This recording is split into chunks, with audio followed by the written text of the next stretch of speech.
Halo, Assalamualaikum warahmatullahi wabarakatuh. Kita lanjutkan lagi topik kita tentang pusat massa, momentum linier, dan impuls. Untuk saat ini, kita akan membahas tentang impuls dan hubungannya dengan momentum. Misalkan kita tinjau peristiwa tumbukan antara raket dan sebuah bola tenis seperti yang kita lihat ini. Pada peristiwa tumbukan, interaksi ini dalam bentuk gaya. Jadi kalau dikatakan interaksi itu sama saja dengan gaya. Interaksi antara benda-benda yang bertumbukan sangat besar dibandingkan gaya eksternal dalam telang waktu yang singkat saat tumbukan terjadi. Jadi pada saat sebuah proses tumbukan terjadi, gaya internal, gaya interaksi yang terjadi pada saat tumbukan itu terjadi itu sangat besar dibandingkan dengan gaya luar atau gaya eksternal yang mungkin dialami oleh benda tersebut. Dan durasi atau lama waktu tumbukan itu terjadi dalam waktu yang sangat singkat. Nah, kita bisa lihat grafik gaya yang bekerja pada benda pada tumbukan itu seperti yang tampak ini. Jadi ini yang tegak ini adalah sumbu gaya, kemudian yang horizontal ini adalah waktu. Nah, dalam telang waktu yang singkat, ini delta T biasanya dalam orde milisekund, itu dalam telang waktu yang singkat, gaya yang mula-mula 0 ini tiba-tiba melonjak drastis ke atas, nilainya sangat besar. Lalu dalam tempo waktu yang cukup singkat pula, dia langsung turun menjadi 0. Jadi dalam selang waktu yang sangat singkat, gaya-gaya ini, gaya yang bekerja pada saat sebuah tumbukan terjadi pada benda, itu tiba-tiba melonjak sangat besar, lalu dalam selang waktu yang singkat juga dia langsung menuju kembali ke 0. Itu adalah sifat khas dari gaya yang terjadi, yang dialami oleh sebuah benda pada saat mengalami tumbukan. Kurang lebih hal seperti ini pun terjadi pada saat tumbukan yang terjadi antara bola tenis dengan raket. Begitu kerasnya gaya yang terjadi antara bola dengan raket ini sehingga gaya tersebut mengubah bentuk bola ini. Kita lihat ini bolanya agak gepeng karena besarnya gaya yang terjadi di antara tumbukan mereka. Mungkin juga karena pengaruh sifat elastis dari bola ini sehingga menunjukkan tampak adanya perubahan deformasi pada bola tersebut. Tapi sebenarnya gaya yang dialami oleh benda ini itu cukup besar pada saat itu. Seperti yang ditunjukkan oleh grafik kita ini. Nah, kalau kita terapkan hukum Newton, hukum kedua Newton pada bola ini, bola yang menjadi tinjauan kita bisa menuliskan bahwa F, ingat F ini adalah gaya total yang dikerjakan oleh benda yang berada di luar yang kita tinjau itu sama dengan delta F per delta T, perubahan momentum dibagi dengan telang waktu. Kalau kita kalikan semua ruas persamaan kita ini dengan delta T, maka kita peroleh F kali delta T sama dengan delta P. Ini dikalikan ke sini, jadi F kali delta T sama dengan delta P. Nah, besaran yang di sebelah kiri inilah, ini yang kita sebut dengan impuls. Jadi impuls itu tidak lain adalah perkalian antara gaya yang bekerja pada sebuah benda dikali dengan telang waktu bekerjanya gaya tersebut. Ini kita sebut dengan impuls yang diberi simbol dengan I. Nah, dari persamaan ini kita peroleh bahwa impuls itu ternyata sama dengan perubahan momentum dari benda tersebut. Jadi hasil kali antara gaya yang bekerja pada sebuah benda dikali dengan selang waktu bekerjanya gaya tersebut pada benda itu yang kita sebut dengan impuls. Impuls yang bekerja pada sebuah benda itu ternyata sama dengan perubahan momentum yang dialami oleh benda tersebut. Jadi impuls sama dengan perubahan momentum benda. Ini kadang disebut sebagai teorema impuls momentum. Nah, ini ada contoh sederhana penerapan dari teorema impuls momentum ini pada seorang petinju.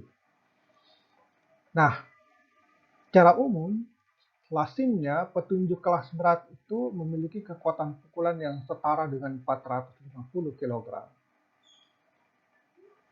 Jadi pada saat seorang petinju mengayunkan tangannya seperti ini pukulan tangan orang ini setara dengan 400 kg. Karena pukulan ini momentum adalah perkalian antara massa dengan kecepatan, maka kita bisa menghitung kira-kira berapa kecepatan, berapa momentum yang dihasilkan oleh pukulan ini kalau misalnya dia digerakkan dengan kecepatan katakanlah 2 meter per sekon. Jadi kalau tangan ini digerakkan dengan kecepatan 2 meter per sekon, maka kita akan peroleh hasil momentum sebesar 900 kg. Nah, menurut teorema impuls momentum ini, impuls sama dengan perubahan momentum benda.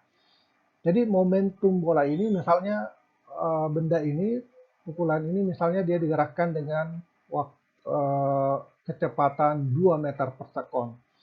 Dengan massa 400 kg dan kekuatan pukulan 450 kg, kalau dikali dengan kecepatan, massa dikali kecepatan yaitu momentum yang besarnya 2 meter per sekon, kita akan peroleh 900 kg meter per sekon. Jadi momentumnya 900 kg per sekon. Anggaplah bahwa tinju ini berhenti. Begitu dia mengenai sasaran, dia langsung berhenti. Sehingga perubahan momentumnya dari 900 kg meter per sekon berubah menjadi 0. Berarti perubahan momentumnya min 900 kg meter per sekon. Karena dari nilai 900 kg meter per sekon menjadi 0. Berarti terjadi perubahan momentum sebesar minus 900 kg meter per sekon. Itu perubahan momentumnya. Nah, perubahan momentum ini itu sama dengan impuls, yaitu F dikali dengan T, perkalian dengan T. Nah, kalau misalnya target ini membuat kontak antara lengan tinju ini dengan badannya selang waktunya lama, T diperbesar, maka dia akan merasakan gaya yang cukup kecil, relatif kecil. Kalau dia menyebabkan atau membuat badannya ini, mukanya ini menempel cukup lama dengan tangan petinju ini. Itu berarti dia akan menghasilkan gaya yang dialami relatif kecil. Ketimbang kalau misalnya dia membuat selang waktu kontak antara mukanya dengan pukulan ini berlangsung dalam waktu yang singkat. Misalnya setelah ini menumbuk, orang ini langsung menjauhkan mukanya atau pemukul ini langsung menarik tangannya, itu akan menyebabkan delta T yang sangat kecil. Efeknya akan sangat dahsyat karena itu akan menyebabkan gaya yang dialami orang yang benda ini oleh orang ini akan sangat besar. Jadi impuls yang sama dengan perubahan momentum benda ini berpetunjuk kepada petinju ini agar dia harus berusaha untuk memperlama atau memperpanjang waktu kontak agar efek gaya yang dirasakan akibat perubahan momentum yang dihasilkan oleh tinju ini bisa menjadi berkurang atau mengecil. Tapi tentu saja petinju ini lawannya akan melakukan hal yang sebaliknya karena dia juga tahu bahwa kalau dia memperkecil kontak antara pukulannya dengan target, dengan cara begitu dia memukul mengenai sasaran dia langsung menariknya kembali, maka itu akan menyebabkan T mengecil. Dampaknya adalah karena momentumnya tetap, perubahan momentumnya tidak berubah, dampaknya adalah F ini akan menjadi besar.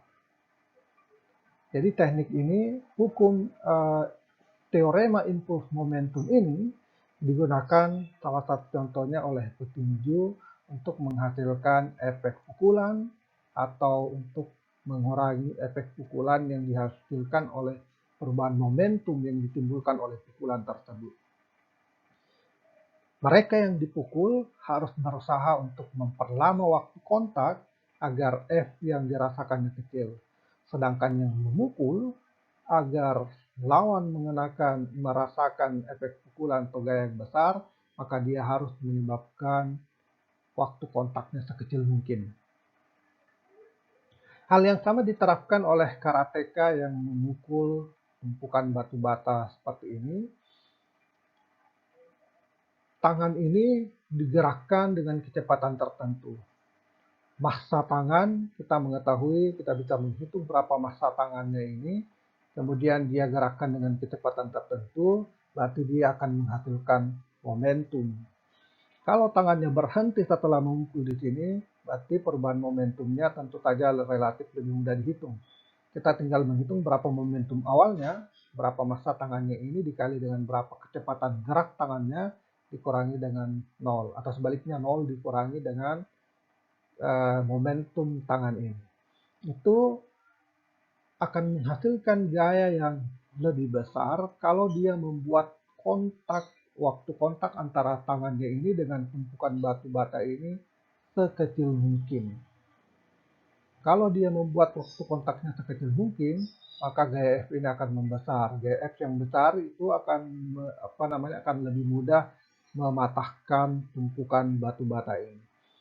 Kalau waktu kontaknya dia buat jadi lama, begitu dia mengenai sasaran ini, dia menahannya di tempat itu, maka itu akan menyebabkan waktu kontak pukulannya ini dengan targetnya ini akan menjadi lebih lama, sehingga gaya yang dihasilkan lebih kecil.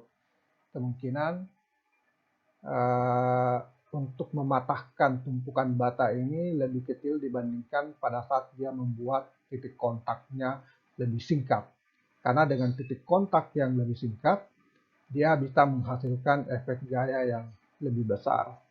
Itu teorema impuls momentum. Bahwa impuls yang tidak lain adalah perkalian antara gaya dengan waktu kontak bekerjanya gaya tersebut pada benda itu sama dengan perubahan momentum yang dialami oleh benda tersebut. Nah, sebagai sebuah contoh yang sederhana tentang konsep kita mengenai impuls, ini ada seorang pemain tenis top. Seorang pemain tenis top, ketika dia menyervis bola, bisa menghasilkan kelajuan bola yang besarnya 55 meter per sekon. Jadi kecepatan bola ini adalah 55 meter per sekon. Massa bola tenis secara spesifik adalah 0,06 kg. Jadi massa bola tenis 0,060 kg, kecepatannya saat diservis 55 meter per sekon. Berarti kita bisa menghitung berapa momentum dari bola tenis ini. Massanya dikali dengan kecepatannya. Nah, ketika bola tenis ini dipukul dengan raket, selang waktu kontak antara raket adalah 4 milisekund. Jadi pada saat bola tenis dipukul dengan raket, antara bola dengan raket kontak selama 4 milisekund atau 4 kali 10 pangkat minus 3 sekon. Nah, kita ingin menghitung berapa gaya rata-rata yang bekerja pada bola tenis pada waktu servis dilakukan. Ini sangat mudah kita hitung dengan menggunakan teorema impuls momentum yang kita sudah pelajari sebelumnya. Jadi pada saat dipukul oleh raket, bola memperoleh kecepatan 55 meter per sekon. Dan massa bola tenis ini adalah 0,60 kg. Berarti momentum bola tenis setelah dipukul itu besarnya adalah 55 dikali dengan 0,60 kg. Itulah momentum bola tenis setelah dipukul. Sebelum dipukul, tentu momentum bola tenisnya ini sama dengan 0. Karena pada saat sebelum dipukul, bola tenis ini belum bergerak. Jadi dia dilempar ke atas, kecepatannya arah vertikal, dalam arah horizontal tidak ada kecepatannya, dan kita meninjau geraknya dalam arah horizontal. Jadi dalam arah horizontal, mula-mula kecepatan bola sama dengan 0, sehingga tidak ada momentumnya. Setelah dipukul, bola memperoleh kecepatan 55 meter per sekon. Berarti karena massa bola adalah 0,60 kg, maka kita bisa menghitung berapa momentumnya pada saat itu. Itu artinya ada gaya yang menyebabkan benda ini mengalami perubahan momentum yang besarnya 0,060 kg dikali dengan 55 meter per sekon. Jadi terjadi perubahan momentum dari 0 menjadi perkalian antara massa dengan kecepatan ini. Nah, perubahan momentum ini tentu dihasilkan oleh gaya. Gaya itu terjadi pada saat bola dipukul.